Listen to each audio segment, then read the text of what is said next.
Halo Sobat Seller, kembali lagi di podcast iSeller. Gue sekarang lagi bareng sama Mas Alvin. Kepanjangan Mas Alvin nih sebenarnya udah berkali-kali Mas saya coba inget-inget gitu, coba saya hafalin. Alhamdulillah sampai sekarang saya lupa terus. Mas Alvin Citrowirjo. Citrowiryo. Iya, Citrowiryo bener ya? iya Itu betul. ejaan lama ya? Ejaan lama, Mas iya. Alvin ini kelahiran tahun 83. 83. Oh, itu masih ejaan lama karena memang orang tua itu ada perubahan pada saat setelah lahir atau memang dari lahir udah Dari lahir emang udah kayak gitu. Citrowiryo. Itu nama keluarga. Nama keluarga, iya betul. Oke. Mas Alvin Citrowiryo ini beliau founder dari perusahaan Alvin. Alvin, terakhirnya ada T-nya ya. Iya, Founder dari perusahaan Alvin dan beberapa usaha lainnya. Itu mungkin Mas Alvin boleh disebutkan yang Shape of Thought ya. Ada Iya. itu organisasi atau Ya, jadi itu sebenarnya lebih consultancy di design strategis. konsultan. Oke. Jadi di situ kita menggunakan design thinking skills dalam mencari solusi secara kreatif. Nah, itu tuh tapi bentuknya bisa macam-macam, mulai dari product, space, services, and communication. Oh gitu. Berarti sebenarnya bukan hanya konsultasi, maksudnya bukan pure jasa aja ya. Maksudnya di situ juga dia bisa menyediakan beberapa tanda kutip beberapa layanan yang lain lah Betul, gitu ya. iya, Oke. betul. Terus kemudian ada dua lagi, ada object Object of thoughts. object of thought itu sama shape of thought bedanya apa tuh? Sebenarnya sih object of thoughts hanya kecintaan kita terhadap dunia Oke, kreatif dan desain, oke. terus gitu kita share to the Berarti public. pure konten aja, konten untuk orang-orang yang memang suka desain juga gitu ya. Dan satu lagi ya, ada satu lagi tuh. Sebenarnya yang sebenarnya yang tadi namanya Alvin T. Ya, Alvin T itu. Oh, is a- Alvin T bacanya. Alvin T Oke, itu oke. is a furniture company. Furniture company, ya. Jadi di situ kita bikin furniture yang modern dan kontemporer untuk nge-push modern Indonesian design tuh bisanya jadi kayak gimana gitu. Oke. Kalau yang saya baca sih Alvin T itu terkenal dengan desainnya yang tradisional tapi juga modern gitu. Maksudnya dia ya tadi mungkin kontemporer tapi masih modern gitu. Iya. Dan saya kalau nggak salah baca ya ada 4 pabrik katanya saat ini atau udah lebih ya sekarang ya? Enggak, kita kerjasama dengan Oh, kerjasama dengan Kita pabrik untuk kerjasama membuat dengan beberapa. itunya. Betul. Itu by order atau Iya. memang sebetulnya Kita punya collection sendiri, Oke. tapi terus udah gitu karena kita agak-agak against memproduksi secara massal, karena itu udah terbukti, maksudnya malah kebanyakan bikin banyak polusi dan limbah. Iya. Jadi Dan value-nya juga jadi malah nggak terlalu ini ya. Betul, jadi justru kita bikin semuanya limited production, quantity-nya sangat terbatas, terus gitu dengan value yang paling optimal gitu. Oke. Ini menariknya yang saya lihat dari semua hal yang berhubungan ini kayaknya 360 karena bisnisnya ada, kemudian bagi ilmunya ada. Kalau misalnya tadi object of thought ya, object of thought. Kemudian konsultannya juga ada gitu. Rasanya semuanya diambil dalam satu scope. Apa yang membuat Mas Alvin mau untuk kan udah ada Alvin T duluan nih. Alvin T duluan kok masih mau meluangkan waktunya untuk hal-hal yang tanda kutip ya tidak menghasilkan tanda kutip ya, tidak directly menghasilkan revenue gitu. Udah jelas-jelas yang ini menghasilkan dan jelas perputaran dan cukup gitu. Cuman sisanya nih motivasinya apa sih sebenarnya? Iya, jadi kalau misalnya ditanya kenapa kita berkarya, atau misalnya kenapa kita berbisnis gitu ya, banyak orang kan selalu mau mencari profit, mencari kekayaan lah, mencari status, mencari acknowledgement dan lain segala macam. Sebenarnya saya dari awal itu frustrasi pas baru balik ke Indonesia. Oke. Jadi waktu itu sekolahnya kebetulan di Australia, terus gitu pas balik ke Indonesia, terus gitu melihat kondisi desain khususnya di Indonesia tuh sangat stagnan gitu. Oke. Jadi nggak maju-maju. Oke.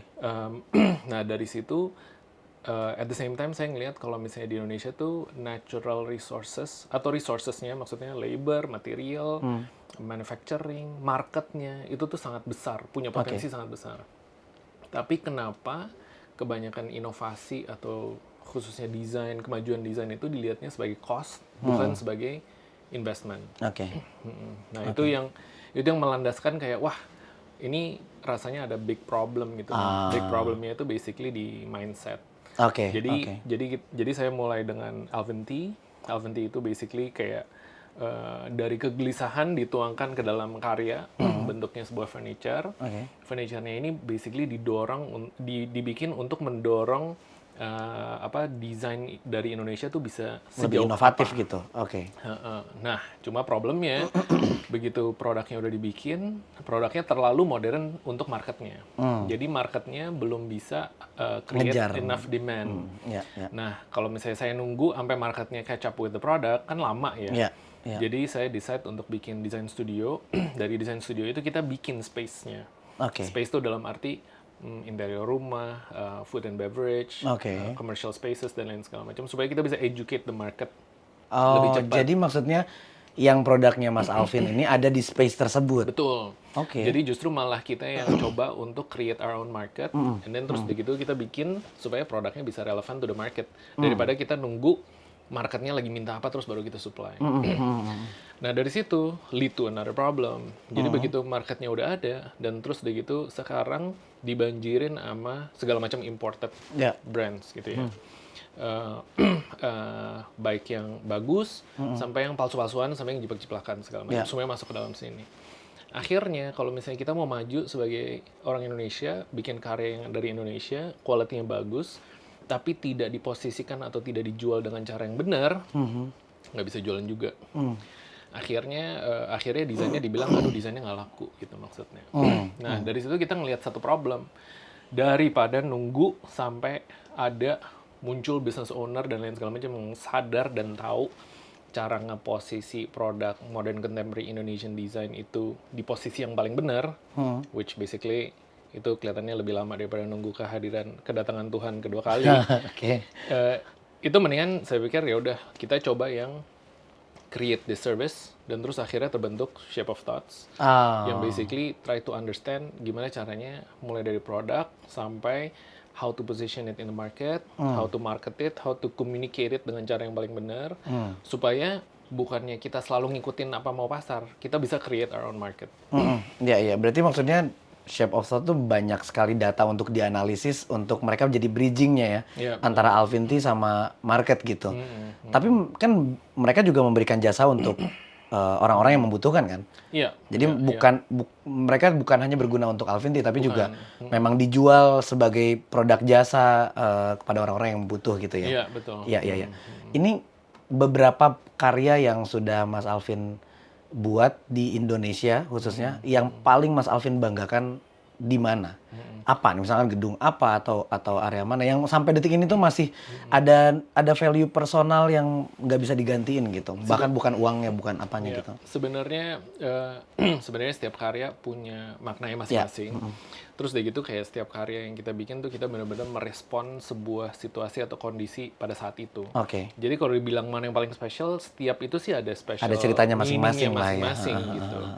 Cuma mungkin so far yang saya paling appreciate atau bersyukur gitu Bersyukur lah. istilahnya, the fact that kita bisa melakukan this type of business yang tidak mengorbankan terlalu banyak idealisme kita, terus kita bisa try to membantu mengarahkan klien kita untuk bisa berpikir dengan cara yang lebih baik, guna untuk bisa bikin industri kreatifnya jadi lebih ke-develop dan lebih prosper, dan masih belum bangkrut, itu saya bersyukur di situ. Oke, menarik nih. Ini kata-kata yang mungkin banyak juga orang biasa sebutin, tapi mungkin banyak juga yang nggak tahu batasannya gimana. Pertama yang mau saya tanya, lebih baik itu gimana, Mas? Kemudian yang kedua, lebih terdevelop itu gimana? Mungkin ini saatnya kita juga sebagai orang awam tahu bahwa menjadi lebih baik dari pola pikirnya kah, atau misalkan sisi kreatifnya menjadi lebih terdevelop itu ukurannya apa nih? Saya harus kemana? Apakah ada satu benchmarking di luar kah, atau memang justru memikirkan keseimbangan antara alam dan lingkungannya, atau misalkan material yang dipakainya, atau berapa banyak pekerja yang dan seterusnya gitu. Kira-kira dari Mas Alvin sendiri, apa sih lebih baik tuh? Oke, kalau misalnya nggak ada yang namanya sudut pandang tuh objektif semua sudut pasti pandang subjektif. objektif pasti itu subjektif. Yeah. So basically kita nih hidup di satu masa di mana semua tingkah laku atau semua yang kita perbuat itu sebenarnya a reflection of apa yang terjadi sebelumnya. Terus udah gitu kita berkarya, bekerja lah dan lain-lain segala macam, itu juga kita ngerespon seluruh sekeliling kita gitu. Oke. Nah, jadi kalau misalnya mau dibilang apa yang lebih baik, lebih baik itu kan mestinya apapun yang kita lakukan itu bisa punya impact terhadap sekeliling kita, Oke. menjadi lebih baik, dan trajectory untuk masa depannya, kan kita selalu bergerak nih, maksudnya.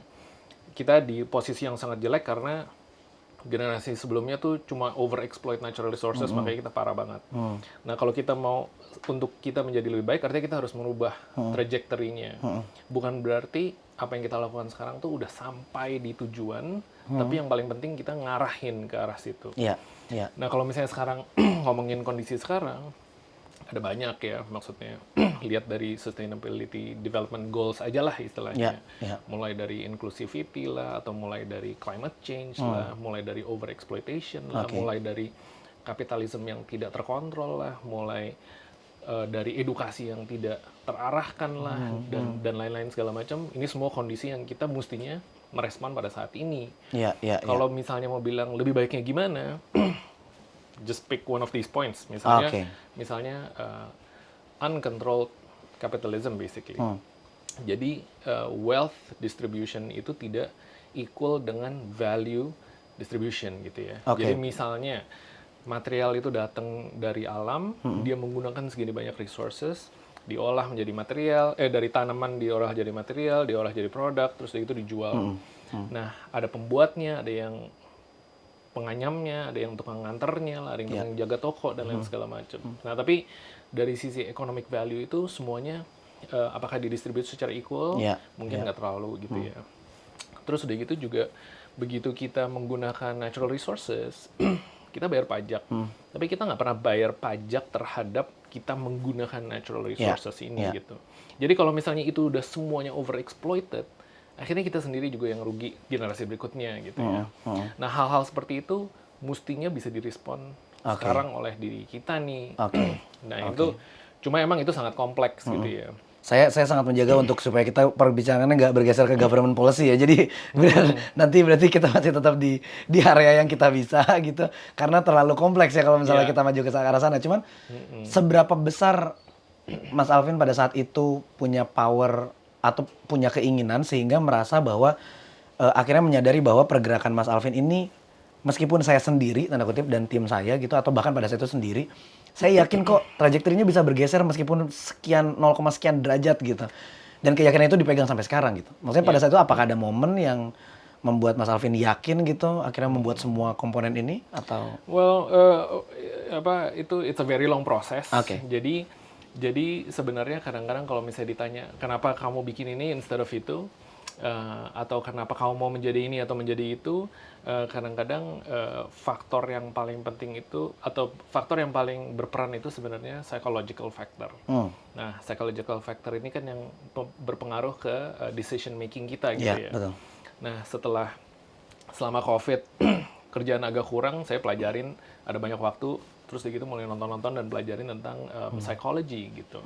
Nah, di sini tuh ada banyak banget yang basically kenapa satu orang bisa punya pegangan yang kukuh terhadap dia, atau ada satu lagi yang namanya group psychology itu yang banyak orang mau ngikutin yang banyak orang itu pada milih gitu. Mayoritinya mana lah gitu ya. Betul. Nah, basically kalau misalnya ada satu psychologist atau philosopher yang terkenal namanya Carl Jung. Nah, dia bikin ada namanya konsep tuh individuation. Individuation itu adalah kita hidup berkarya dan bekerja itu gunanya untuk mencari karakter, membentuk karakter individualistis kita sendiri supaya by the end of our life kita hidup tuh hidupnya kita. Bukan kita hidup ngikutin hidupinnya orang lain. Itu termasuk making decisions, gimana caranya kita bisa ke-influence dan kita menginfluence, gimana caranya kita bisa sadar bahwa apa yang kita bikin itu benar-benar kita, atau sebenarnya kita hanya memimik Ya. orang-orang lain supaya kita diterima oleh Ya, masyarakat. lingkungan, ya. Khususnya sangat populer di dunia sosial media sekarang. Iya, iya, iya. Dengan semua tidak ada batasan, privacy semakin berkurang, semakin banyak orang yang ngikutin komennya yang banyak ini, gue ngikutin sini nih komennya Betul. gitu ya. Oke. Jadi selalu pertanyaannya apakah kamu menginfluence atau kamu diinfluence? Nobody knows gitu. Oke. It seems like the one yang try to influence juga mungkin nggak tahu. Iya. Nah, jadi apa namanya itu jadi gini, kadang-kadang orang bekerja tuh tujuannya untuk cari duit. Jadi mereka yang penting melakukan pekerjaannya supaya task list-nya kelar, habis itu dia dibayar atau dikompensate dan lain-lain.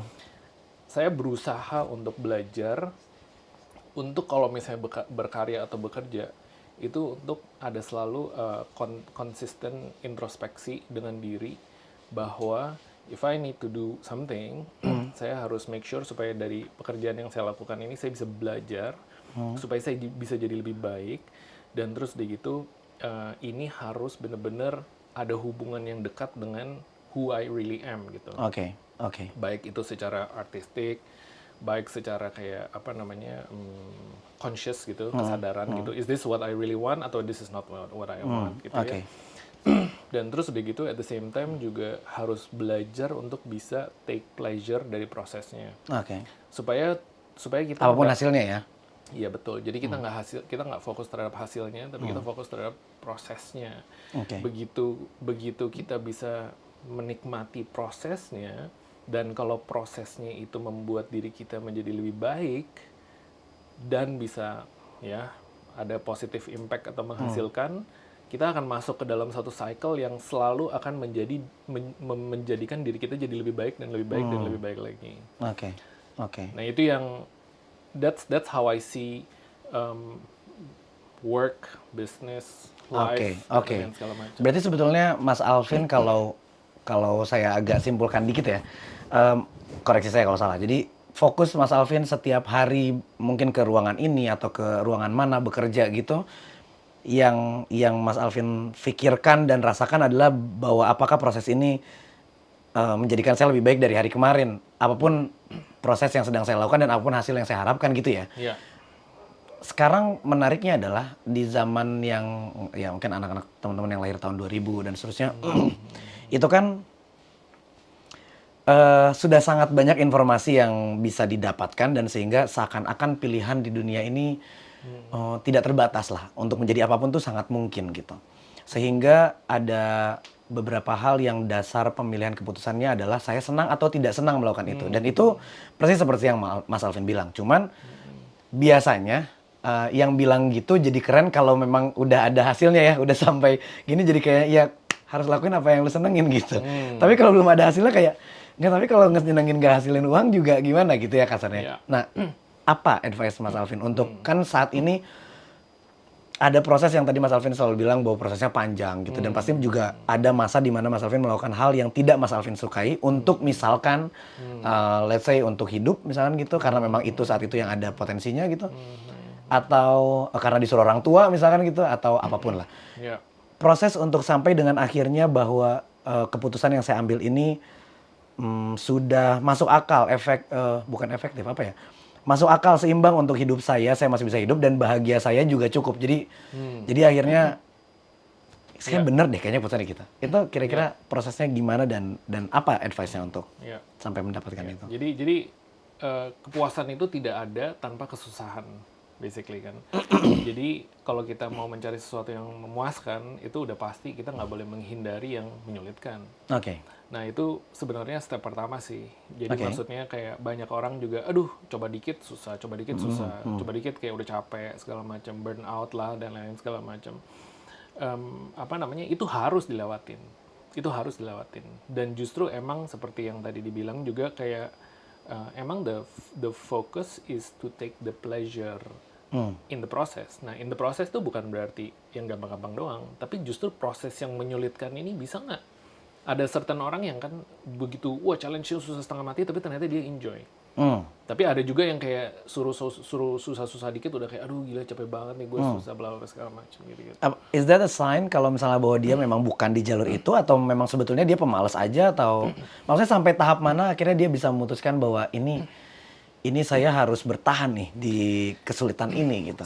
So si Carl Jung, si philosopher ini bilang bahwa this process of individuation itu is the most challenging and difficult task Oke. satu orang bisa ambil in the whole entire life. Karena variabelnya banyak banget. Jadi kalau misalnya dibilang ini benar-benar jalan kamu atau bukan, nobody Ya, nggak knows. tahu. Ya. Nobody knows. Ya. Tapi justru yang paling kita harus cari itu bahwa kita bisa bilang sendiri, nggak apa-apa. Pokoknya ini gue maunya ke arah sini gitu maksudnya. Oke. Nah itu baru rasanya ya. Itu maksudnya I'm not there yet. Yeah. Maksudnya jadi rasanya juga kita harus banyak eksperimen Yeah. dan kita harus banyak melakukan kesalahan dan terus udah gitu kita harus punya perspektif yang sangat lebar gitu. Yeah. Karena kita nggak bakal bisa bilang kayak ini susah kalau kita nggak pernah bisa lihat dari sisi satunya lagi gitu. Yeah. Atau sisi dari atasnya dan lain-lain segala macam. Yeah. So ini ini semua prosesnya tuh berjalan simultaneously. Oke. Jadi bukan berarti kita harus coba dulu baru belajar perspektif lain. Enggak, kita harus belajar perspektif lain sambil mencoba, sambil bereksperimen. Paralel ya. Dan yang paling penting itu introspeksi. Jadi kalau misalnya kita belajar perspektif lain, terus kita recheck lagi. Value gauge-nya seperti gimana gitu. Oke. Dan at the same time juga if I do this, impact-nya nanti apa dan lain segala macam. Nah, ini very complex. Yeah. Very complex. Tapi it's a very good exercise karena midlife crisis itu kan itu kan terjadi karena orang 25 tahun kayak kerja mati-matian segala macam, pas umur 50 tahun terus dia udah dapetin semuanya. Terus udah gitu ternyata kayak aduh, tapi gue ya udah deh gue mau kerjain yang hobi gue sekarang. Nah, terus udah gitu Ya, jadi gimana buat apa gitu. terus udah gitu apakah nggak ada cara lain? Itu that's always my suggestion. Oke. Maksudnya hidup tuh harus selalu Apakah harus ngikutin- gitu gitu ya? Iya. Hidup apakah harus kita tuh hidup cuma ngikutin caranya orang yang sebelum kita. Iya. Dan kita akan kasih tahu ke generasi berikutnya cara hidup seperti ini. Iya. Tapi itu bukan berarti itu cara hidup yang paling benar. Betul. Makanya saya sempat agak beberapa kali juga bahas mengenai peribahasa bersenang-senang dahulu, bersusah-susah dahulu, bersenang-senang kemudian. Buat saya dari kecil tuh kayak bener gitu. Tapi semakin gede, kenapa saya yakin banget itu peribahasa salah ya gitu. Cuman konteksnya karena bahasa yang digunakannya bersusah dahulu dan bersenang kemudian. Konteksnya buat saya, kalau tadi take pleasure dari proses, akhirnya jadi nggak relevan peribahasanya. Dan bersenang-senang itu akhirnya tidak harus linear dengan kesulitan yang dihadapi. Maksud saya kan sulit dan senang bisa dalam waktu yang bersamaan. Maksudnya konteks itu yang tadi saya dapat dari Mas Alvin. Gitu. Menarik nih.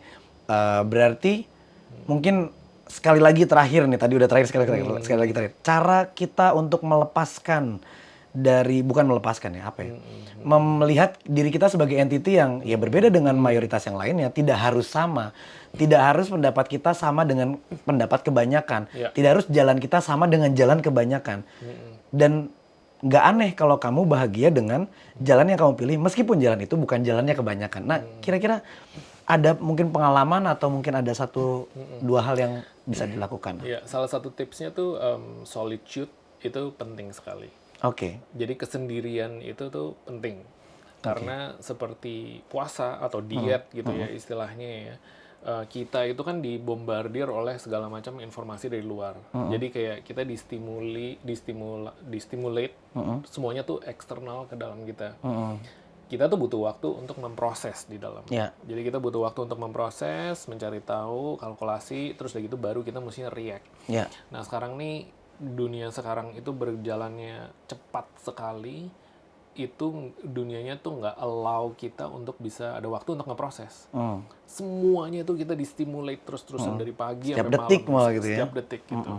Nah, makanya it's important to be alone. Maksudnya tuh kita harus bisa disiplin untuk kasih jarak dengan orang, bukan hanya orang lain ya, tapi dengan stimulan eksternal. Seperti gadget lah, laptop, betul. segala macam ya.